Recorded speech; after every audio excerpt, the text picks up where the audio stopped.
നമസ്കാരം. പ്രാർത്ഥനയുടെ ശക്തി വെളിവാക്കുന്ന ഒരു സംഭവം നിങ്ങളുമായി പങ്കുവെക്കുകയാണ്.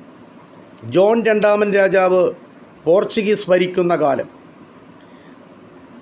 ജോൺ രണ്ടാമൻ രാജാവിൻ്റെ ഏറെ നാളായുള്ള ഒരാഗ്രഹമായിരുന്നു പോർച്ചുഗീസിൽ നിന്നും ആഫ്രിക്കയെ ചുറ്റി ഇന്ത്യയിലേക്ക് ഒരു വഴി കണ്ടെത്തണമെന്ന്. അതിന് നല്ലൊരു നാവികനെ അദ്ദേഹം അന്വേഷിച്ചു. അദ്ദേഹം ഭരിക്കുന്ന കാലഘട്ടത്തിൽ പായ്ക്കപ്പലുകളെ ഉള്ളൂ. 1486 ബർത്തലോമിയോ ഡയസ് എന്ന് പറയുന്ന ആ നാവികൻ അതിനു തയ്യാറായി.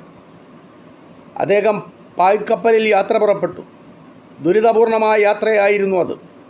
16 ദിവസം യാത്ര ചെയ്താണ് ആഫ്രിക്കയുടെ തെക്കേ അറ്റത്ത് എത്തിയത്.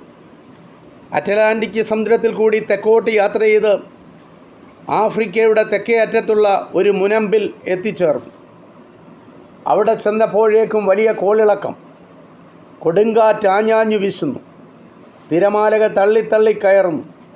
കടൽ കോളിളക്കത്തിൽ ഏർപ്പെട്ടിരിക്കുന്നു. പായ്ക്കപ്പൽ എങ്ങനെ മുന്നോട്ട് പോകും? എന്നാൽ അദ്ദേഹം ആ കൊടുങ്കാറ്റിൻ്റെ മധ്യത്തിൽ നിന്നുകൊണ്ട്, ഈ മുനമ്പ് കൊടുങ്കാറ്റുകളുടെ മുനമ്പാണ്, ഇവിടം കടന്നു പോകാൻ ആർക്കും സാധിക്കില്ല, ആർക്ക് കടന്നു പോകാൻ സാധിക്കും എന്നൊക്കെ അദ്ദേഹം ചിന്തിച്ചു. അദ്ദേഹം ആകെ വിഷമത്തിലായി. അദ്ദേഹം വേദനയോടുകൂടി മറ്റുള്ളവരോട് പറഞ്ഞു.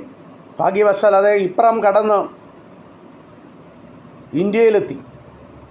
അതിനെ തുടർന്ന് പോർച്ചുഗൽ രാജാവ് ജോൺ രണ്ടാമൻ ആ മുനമ്പിന് ദ കേപ്പ് ഓഫ് സ്റ്റോംസ് എന്ന് പേരിട്ടു. പിന്നീട് ആ ഭാഗത്തുകൂടി യാത്ര ചെയ്യുന്ന അനേകം കപ്പലുകൾ അവിടെ കൊടുങ്കാറ്റാൽ തകർന്നടിഞ്ഞു. ഒരു ദിവസം മറ്റൊരു കപ്പൽ അതിലെ പോകുമ്പോൾ കൊടുങ്കാറ്റിൽ ആടി ഉലഞ്ഞു. മുന്നോട്ട് ഒരു ഗതിയുമില്ലാതെ വിഷമിച്ചു. നടുക്കടലിൽ മുങ്ങിപ്പോകുമെന്നുറപ്പായി. അവിടെയുള്ള പ്രയാസങ്ങളും പ്രശ്നങ്ങളും കോളിളക്കങ്ങളും എല്ലാം കണ്ടു മരിക്കുന്നതിന് മുമ്പായി രക്ഷപ്പെടാൻ വേണ്ടി ആ പായ്ക്കപ്പലിൻ്റെ കപ്പിത്താൻ പറഞ്ഞു, നിങ്ങളെല്ലാവരും പ്രാർത്ഥിക്കുക, ദൈവത്തിനു മാത്രമേ നിങ്ങളെ രക്ഷിക്കാൻ കഴിയൂ. എല്ലാവരും മുറവിളി കൂട്ടുകയാണ്. അപ്പോൾ യാത്രക്കാരിൽ ഒരാളായ ഒരു സ്ത്രീയുടെ കയ്യിൽ നിന്ന് അവരുടെ പിഞ്ചു കുഞ്ഞിനെ ആ പായ്ക്കപ്പലിൻ്റെ ക്യാപ്റ്റൻ കയ്യിലെടുത്തിട്ട് ആ കുഞ്ഞിനെ ഉയർത്തിപ്പിടിച്ചു. ദൈവമേ, ഞങ്ങളെല്ലാവരും പാപികളാണ്, ഞങ്ങളെല്ലാവരും ഈ കൊടുങ്കാറ്റിൽപ്പെട്ട് മരിക്കാൻ അർഹരാണ്.